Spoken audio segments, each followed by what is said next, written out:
Depuis la nuit des temps dans cette vie, des maladies ont frappé la terre. Elles ont envahi des vies sous toutes leurs formes. L'humanité, la faune, la flore ont péri.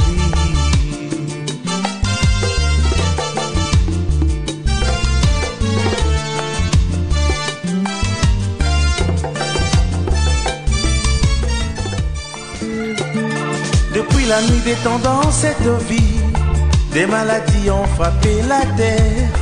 Elles ont envahi des vies sous toutes leurs formes. L'humanité, la faune, la flore ont péri. Bienvenue dans Santé et Bien-être, votre magazine qui vous parle de la santé et du mieux-être. Nous venons avec des sujets, des maladies, comprendre la maladie, tout savoir avec tout ce qui concerne les maladies. Et nous nous focalisons en ce qui concerne les mesures préventives, car l'on dit vaut mieux prévenir que guérir. Chers amis, aujourd'hui nous sommes très ravis de parler avec ces personnels soignants. Nous retenons comme thème nos infirmières, notre avenir. Prendre soin des infirmières renforce l'économie. C'est par l'occasion de la journée mondiale de l'infirmière qui se célèbre chaque 12 mai. Nous sommes allés, l'équipe de Santé et Bien-être, sommes allés rendre visite au personnel soignant. Suivons M. Egelor Kola, qui est le directeur de nursing, et puis nous allons revenir tout juste après. Je suis le directeur de nursing ici à Olympic Hospital. Et pour nous, en tant qu'infirmiers, c'est infirmière, comme je peux le dire, infirmier, c'est une journée exceptionnelle. C'est une journée très cruciale. C'est vraiment un événement annuel, comme je peux le dire, et mondial qui s'est produit dans tous les 12 mai du monde entier. Et ceci qui fait référence au jour d'anniversaire de la naissance de Florence Nightingale, qui est considérée comme la première infirmière mondiale. Il y a de cela 205 ans, depuis sa survie, où il est né le 12 mai à 1820 de la nationalité britannique. Et en 1854, Florence Nightingale, pionnière des soins infirmières modernes et de l'utilisation de la statistique dans le domaine médical. C'est grâce à son idéologie qu'en ce jour où, en collaboration avec les professeurs comme les Virginia Anderson, née en 1897, allant jusqu'à 1996, qui a inspiré le monde sur la considération du 14 besoins fondamentaux sur l'état de malade. Ainsi, et leur perturbation plus la prise en charge en général. Parce que dès l'époque, les soins infirmiers étaient juste administrés, juste comme les soins médicaux. On donnait juste les soins et puis c'est tout, ça s'est limité par là. Mais c'est après l'inspiration de Florence Nightingale, après les initiatives de Virginia Anderson, qui aujourd'hui, ils ont essayé de moderniser la forme de notre prise en charge sur les soins infirmiers. Et surtout, ils ont fait l'utilisation des soins infirmiers sous forme statistique. Et comment est-ce que je peux le dire sous forme statistique? Parce qu'aujourd'hui, ils ont décrit les 14 besoins fondamentaux qui, peut-être à l'époque, qui n'existaient pas. Aujourd'hui, on sait, si on voulait donner les soins, on ne donne plus encore les soins plus médicaux, mais on donne les soins plus en fonction des 14 besoins fondamentaux. Parmi les 14 besoins fondamentaux, on sait que le malade a besoin de respirer, le malade a besoin de boire et de manger suffisamment, le malade a besoin de se mouvoir, le malade a besoin de se revêtir et de se vêtir. Le malade a besoin de se divertir Donc il y en a quand même plusieurs des besoins fondamentaux qui aujourd'hui, ces auteurs nous ont inspirés en soins infirmiers pour pouvoir le mettre en pratique et suivre nos malades au chevet de temps en temps. Et c'est là qui nous donne des bons succès sur notre prise en charge infirmière. C'est sur l'occasion que je voulais vraiment en profiter en ces jours spéciaux, souhaiter vraiment un hommage exceptionnel à tous et toutes les infirmières du monde entier et particulièrement de la RDC Congo et uniquement aussi c'est dans des Olympiques Hospital. Vraiment, je vous souhaite une très joyeuse journée de fête, journée de la joie, journée de méditation, une journée du 12 mai 2025. Vraiment, vous tous qui prenez, qui donnez les soins, qui êtes au service du malade, vraiment, je vous souhaite une excellente journée et toutes de bonnes choses. Notre thème de cette année a été évoqué sur nos infirmiers, notre avenir. Prendre soin des infirmiers, renforcer l'économie. Bon, c'est-à-dire, si nous voulons décortiquer ce sujet, on trouve bon que lorsqu'on prend bien soin de nos infirmiers, et cela renforcera aussi mieux notre économie. Parce que nos infirmiers, ils sont au service de malades.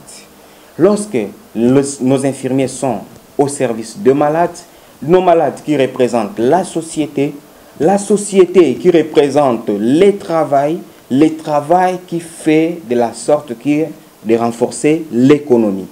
Alors, cela veut juste signifier que si notre infirmier n'est pas bien pris en charge sur le plan de la rémunération, que vraiment même notre économie aussi aura des problèmes sérieux. Pour moi, vraiment, ce métier, je l'ai toujours considéré comme un métier qui est sacré. Parce que, en fait, on ne choisit pas toujours d'être un infirmier. Aujourd'hui, nous sommes beaucoup de gens qui ont choisi d'être infirmiers, mais peut-être ils ne sont pas appelés d'être infirmiers. Pour moi, être appelé infirmier, c'est une vocation. C'est une vocation. Une vocation, c'est quelque chose qui vient de l'interne. Donc nous devons le pressentir de l'interne. Que vraiment, je dois avoir quelque chose que je vais donner. Donc c'est l'effet de donner, l'envie de donner quelque chose à une autre personne. Alors nous devons pressentir cette vocation à tout un chacun avant de décider d'être infirmier. Sinon, on doit être une personnelle soignée, mais pas être un infirmier. Un infirmier n'est pas n'importe qui. C'est une personne qui respecte d'abord les valeurs principales des infirmiers, qui ne peut pas juste se limiter à l'administration des soins, mais qui doit avoir en lui ce qu'on appelle l'amour. L'amour, c'est savoir comment partager. L'amour, c'est savoir comment se sacrifier pour les autres. L'amour, c'est comment savoir donner sa vie pour les autres. Ce qu'on appelle en termes médicaux l'empathie. L'empathie, ça signifie tout simplement comment je peux compatir avec l'autre qui souffre. C'est ça. Nous devons avoir cette vocation enfin de partager avec les autres. En tant que directeur de nursing, notre organisation s'organise de la manière suivante. Nous avons à peu près 30 infirmières à Olympique Hospital, dont nous sommes en train de les coordonner. Parmi ces 30, nous avons 10 infirmières qui sont au service des urgences et puis le service de l'orientation. Parmi les services d'orientation, on a 3 infirmières qui sont là disponibles et les 7 autres qui sont au service d'urgence. Cela signifie ces dons qui sont au service d'orientation. Une fois le malade quitte la réception et on l'envoie directement dans notre système vers le service d'orientation, il est accueilli rapidement par nos services d'orientation en prélevant avec une accueil d'abord très chaleureuse et puis en prélevant le paramètre vitaux et après avoir prélevé le paramètre vitaux, c'est le paramètre qui doit identifier notre patient, si réellement qui sera envoyé dans quel service, chez quel médecin où il sera interné aux urgences. Il y a aussi des malades qui arrivent directement avec la ligne rouge, directement avec le cas urgence, comme on appelle la ligne rouge, et directement ils sont orientés au service d'urgence. Ce sont des malades qui seront accueillis par les 7 infirmiers qui sont au service d'urgence, qui travaillent 4 à 3 pendant les jours et 2 pendant la garde. Et aussi, mêmement, comme c'est donc qui sont au service de triage, qui travaillent 2 pendant les jours et 1 pendant la garde. En fait, au premier niveau, on a aussi 10 autres infirmiers qui se sont répartis de la manière suivante.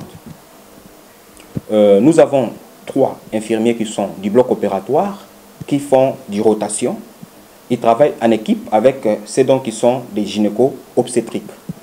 En gynéco-obstétrique, on a encore les 4 autres infirmiers qui travaillent en collaboration et puis en rotation. Et en plus, on a encore les 3 autres infirmières et sages-femmes qui travaillent au service de la maternité en rotation aussi. Et au deuxième niveau, nous avons 10 autres infirmiers qui travaillent au service de la chirurgie, où ils sont au nombre de 4 qui travaillent au service de la chirurgie. Et puis, il y a aussi 6 infirmiers qui travaillent au service de la médecine interne, hommes, en tant que la médecine interne, femmes. Je pense que c'est ainsi qu'est organisé notre service. Notre service est organisé de la réception vers les services des infirmiers, des orientations, et des orientations vers les services de médecins, des box de médecins pour la consultation selon les services appropriés. Et après, c'est le médecin qui doit il va évaluer les cas et il doit orienter le malade. Il doit maintenir d'abord le malade sera hospitalisé et puis l'orienter au service spécialisé. Voulez-vous comprendre et connaître le rôle d'une infirmière? Suivons l'infirmière Gétou qui nous en dit plus. Gétou Débat, je suis infirmière à la maternité en pédiatrie à l'Olympique Hospital. Le rôle de l'infirmier, tel cité par l'Organisation mondiale de la santé, l'OMS, nous avons 3 principaux rôles. Le premier, c'est la prévention de la santé. Le deuxième, c'est prodiguer des soins médicaux. Et le troisième, c'est faire la promotion de la santé. Donc, je disais la prévention des maladies. Donc, pour la prévention des maladies, on a nos techniques, nos méthodes qu'on utilise chez nous ici, dans l'Olympique Hospital, des méthodes internationaux, telles que la vaccination pour prévenir les maladies, telles que la désinfection de nos surfaces pour éviter les maladies, les infections nosocomiales. Et les soins médicaux, nous ici à l'Olympique Hospital, les infirmiers, après consultation chez le médecin, après les examens et tout, et nous on va recevoir le malade, on sera au chevet des malades pour tout ce qui est soins médicaux, soins corporels, hygiène, veiller au bien-être de votre malade, bien-être physique, bien-être émotionnel, bien-être psychologique. Et pour la promotion de la santé, nous avons des campagnes qu'on lance, donner toujours des conseils à nos malades après un traitement, comment éviter de retomber dans la même maladie. Je veux vous donner un exemple pour le cas du paludisme. Lorsqu'on vous soigne ici chez nous avec l'hôpital, après votre traitement, mon rôle à moi en tant qu'infirmière, je vous donnerai des conseils pour comment éviter d'attraper le paludisme par l'assainissement de votre environnement, éviter les eaux stagnantes, dormir sous une moustiquaire et voilà, dormir sous une moustiquaire et vraiment tenir compte de la propriété de votre environnement. Depuis mon tendre en France, je disais à tout le monde, moi je vais être infirmière. Il y a même mes grands frères de ma famille qui me criaient dessus. Non, dis qu'on est docteur, dis que tu seras médecin. Mais ça, c'était pas ma voie. Moi, c'est le métier, c'est vraiment ma vocation, c'est ce que j'aime, c'est vraiment l'amour de mon cœur et je l'ai fait avec tout cœur et avec passion. Là, vous avez suivi l'infirmière Gétou qui nous a parlé du rôle de l'infirmière et également pourquoi avoir choisi ces métiers. Donc, chaque intervenant va nous parler de pourquoi est-ce que ils ont choisi ces métiers ou encore cette profession d'infirmière. Nous allons maintenant comprendre la différence qu'il y a entre les tâches d'une infirmière et les tâches du médecin. Faisons vraiment cette différence. Suivons avec attention l'infirmière Naomi qui nous parle de tâches de l'infirmière qui est différent du médecin. Je m'appelle Naomi, Madame Naomi. Je suis infirmière à Olympic Hospital. Donc, présentement, nous sommes à Olympic Hospital. Je suis infirmière, je travaille comme infirmière chef au service de l'hospitalisation.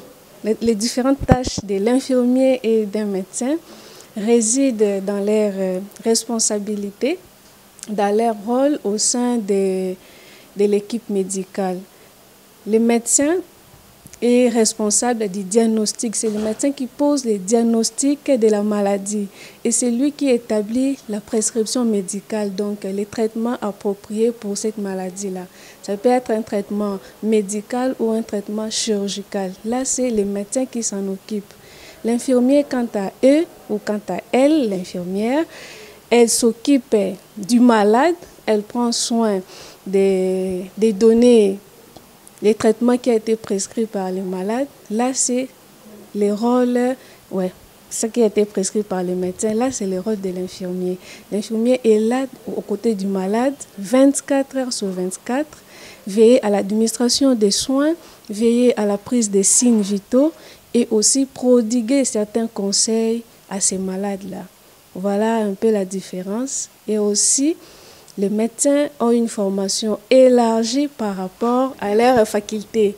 Les infirmiers aussi n'empêchent, les infirmiers aussi font des longues études, mais chacun a son orientation. C'était d'abord une passion pour moi.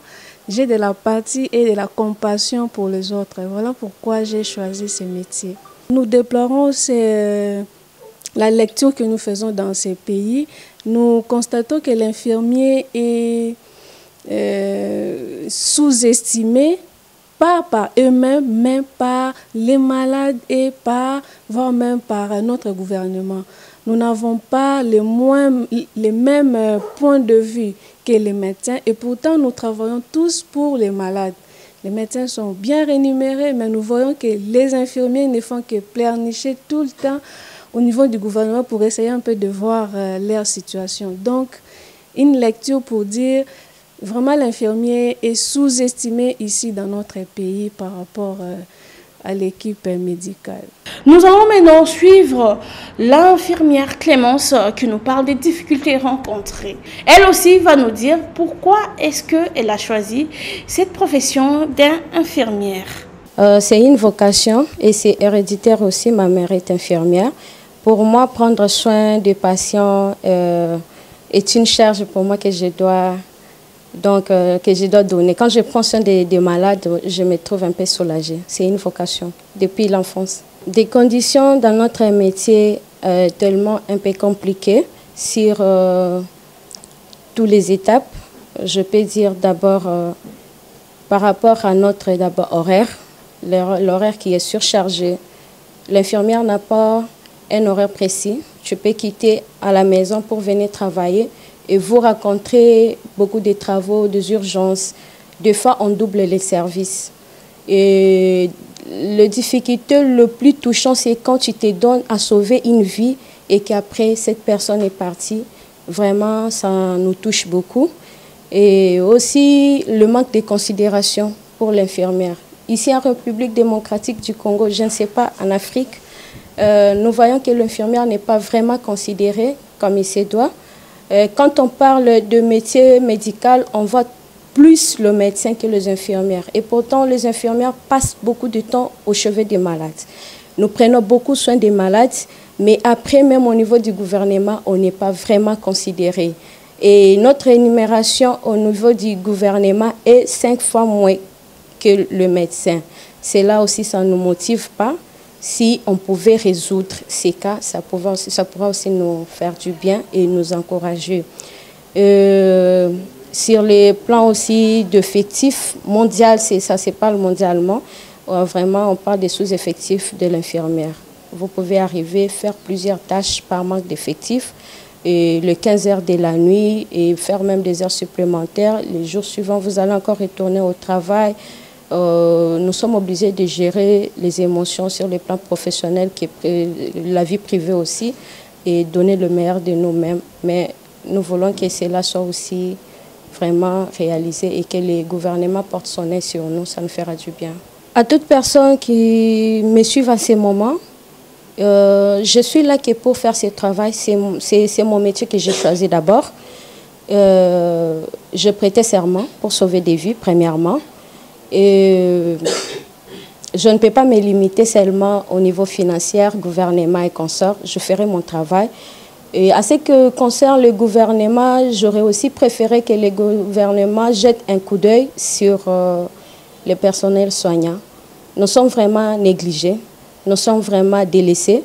Notre travail est vraiment noble. Nous cherchons aussi cette considération.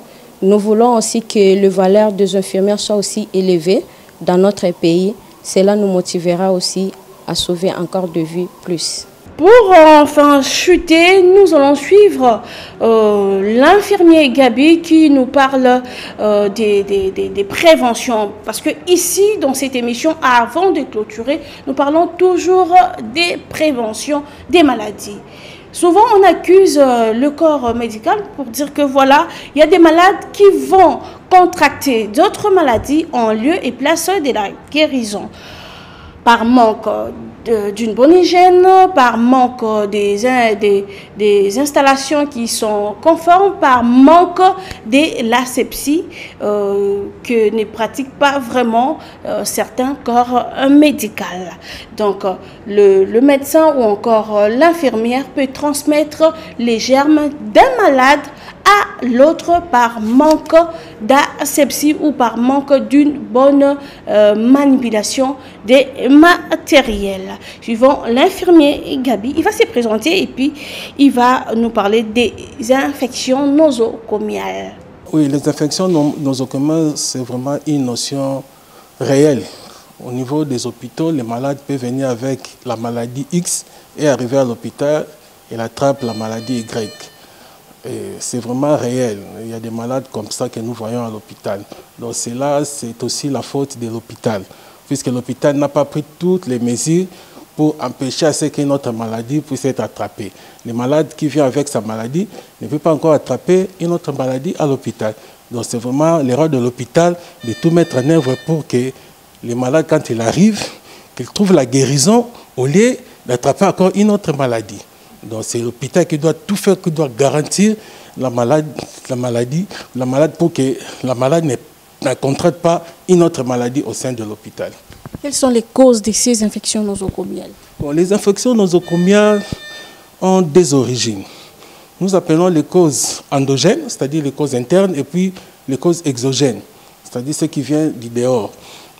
Les causes endogènes, c'est-à-dire il y a des micro-organismes qui se trouvent déjà dans notre corps. Mais cela ne se manifeste pas. Les microbes ne se manifestent pas parce que nous avons une défense immunitaire forte. Au moment où la défense immunitaire devient faible, c'est à ce moment-là que la maladie va se manifester. C'est ainsi que nous demandons toujours aux malades d'être très forts, de bien manger pour que notre défense immunitaire soit toujours forte.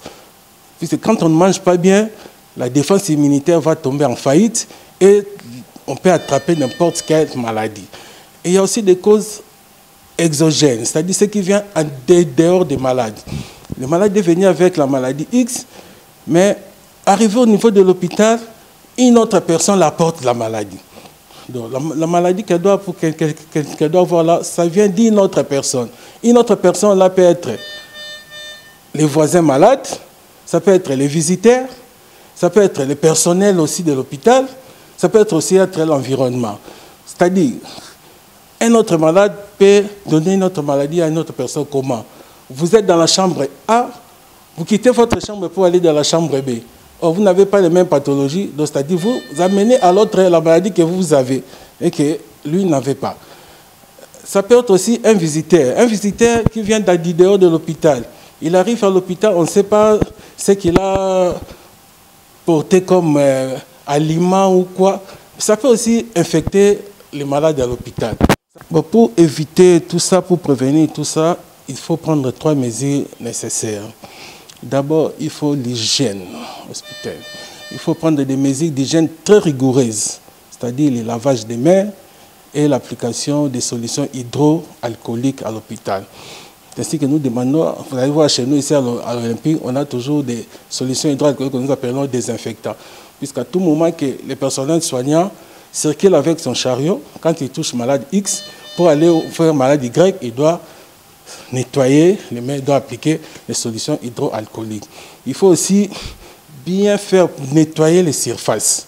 Parce qu'il y a certains microbes qui traînent dans les surfaces, si les surfaces ne sont pas bien nettoyées, donc ça peut aussi infecter les malades. En dehors des mesures d'hygiène, il faut aussi appliquer ce que nous appelons utilisation de matériel stérile. De matériel stérile à l'hôpital ou de matériel à usage unique. Exemple, les seringues. Quand vous piquez une malade, il faut jeter la seringue là. Vous ne pouvez pas encore utiliser ça pour une autre malade. Quand vous faites les pansements avec des pinces, quand vous terminez, il faut laver bien laver les pinces et puis de sécher et stériliser encore. Donc il faut vraiment appliquer aussi les matériels stériles à l'hôpital. Et puis, troisièmement, il faut détecter ce que nous appelons les risques des épidémies, des situations à risque.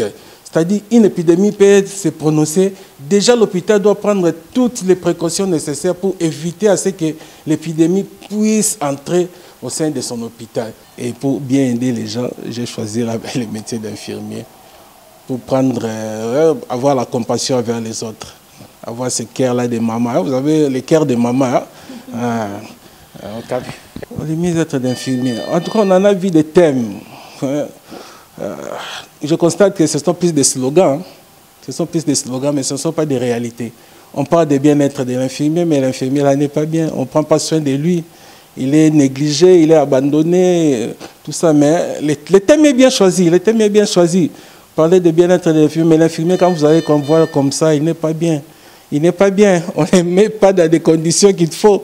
Donc c'est vraiment malheureux. C'est ainsi que moi j'ai dit les thèmes là deviennent seulement des slogans. Mais il faut maintenant que l'État applique ça. Ce que nous voulons, c'est l'application de ces thèmes-là pour que l'infirmier puisse être mis dans sa place. Dans tout cela, nous recherchons le mieux-être de l'infirmière. Toutes ces personnes qui pratiquent la profession infirmière.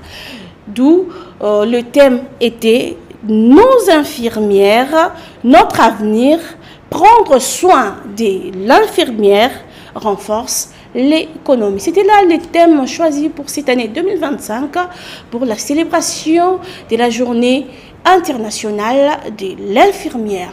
Bon, je vais juste parler à toute infirmière du monde entier, et particulièrement de la RDC Congo, de mon pays, présentement de mon hôpital olympique hospital, de bien faire notre métier. Ce n'est pas un métier où nous œuvrons sur des animaux ou n'importe quoi, mais sur la vie humaine. Nous devons le faire en respectant plusieurs étapes, en respectant nos valeurs professionnelles, en respectant nos malades, en respectant la dignité du malade. Nous devons le faire avec beaucoup de dignité. Nous devons le faire avec beaucoup d'honnêteté et de franchise. Ce n'est pas un domaine qu'on doit faire du n'importe quoi. Et ce n'est pas n'importe qui est appelé d'être un infirmier. Donc on est appelé d'être un infirmier. Une personne qui sent d'abord que j'ai une vocation et qui sent qu'il a quelque chose à donner. Des fois, on peut se sacrifier pour le malade. On peut se donner pour la vie du malade. Alors si tu pressens que tu n'as pas cette histoire-là en toi à donner au malade, je pense bien que vous n'êtes pas infirmier. Donc je vais vraiment interpeller à tous et toutes les infirmiers du monde entier de prendre les choses vraiment au sérieux, de prendre les soins infirmiers avec beaucoup d'attention, et avec beaucoup d'estime et beaucoup de considération. Clôturons ce magazine d'aujourd'hui, Santé et Bien-être, qui s'est focalisé au mieux-être de toutes ces personnes qui pratiquent la profession infirmière. On se retrouve très prochainement et au revoir. Elles ont envahi des vies sous toutes leurs formes. L'humanité, la faune, la flore ont péri.